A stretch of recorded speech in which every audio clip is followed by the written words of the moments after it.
नमस्कार साथियों,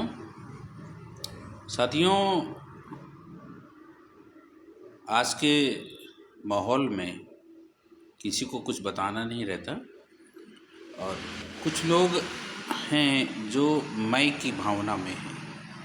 मैं उनको बताना चाहता हूँ कि आज की तारीख में किसी को कुछ भी नहीं बताना होता, क्योंकि बीते हुए कल का ज्ञान उनको है, आने वाले कल का ज्ञान भी उनको हो चुका है और वर्तमान का भी ज्ञान हो चुका है।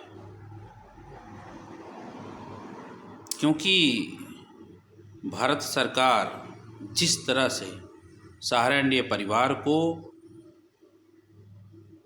सुरक्षित किए हुए है, कुल मिलाकर के कहने का मतलब है कि आपको जीत का जश्न मनाना है, निश्चित ही है, जश्न मनाना है। और रही बात पोर्टल की, तो पोर्टल तो ऐसा हवा हो जाएगा कि आप देखते रह जाएंगे। पोर्टल बन जाएगा कठपुतली सहारा इंडिया परिवार का। मुझे किसी ने बताया नहीं, लेकिन ये बिज़नेस का अनुभव है। मैं उनको बताना चाहता हूँ, ख़ास करके जो मैं की भावना में।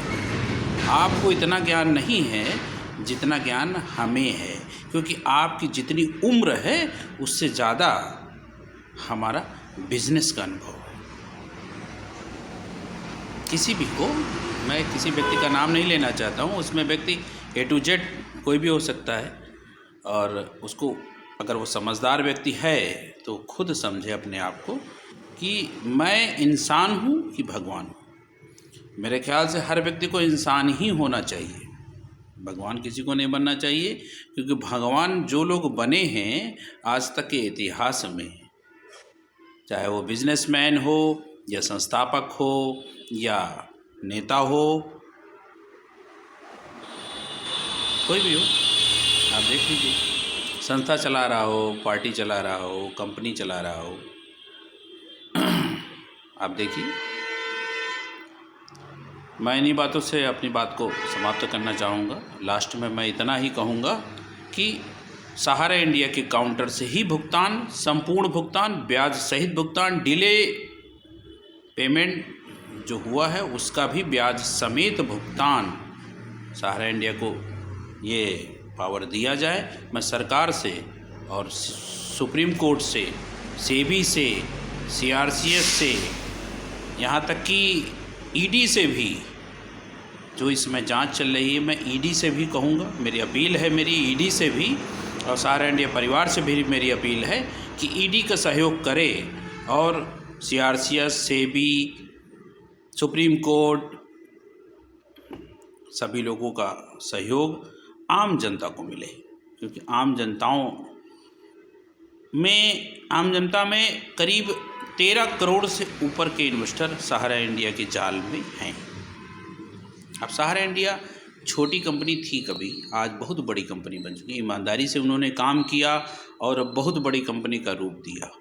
मैं यही अपील करूंगा, ईश्वर से भी प्रार्थना करूंगा और आप लोगों से भी, आम जनता से भी और सुप्रीम कोर्ट से, खास करके सुप्रीम कोर्ट से मैं पूरी अपील करूंगा कि आम जनता को न्याय दिया जाए, क्योंकि गिले शिकवे, कमियां हर व्यक्ति में होती, हर कंपनी में होती हैं। उन कमियों को नज़रअंदाज करते हुए आम निवेशकों का पैसा, मूलधन, ब्याज, डिले ब्याज और संपूर्ण ब्याज, और साथ में मैं ये भी कहूँगा कि कार्यकर्ताओं को एक रोज़गार का अवसर मिले।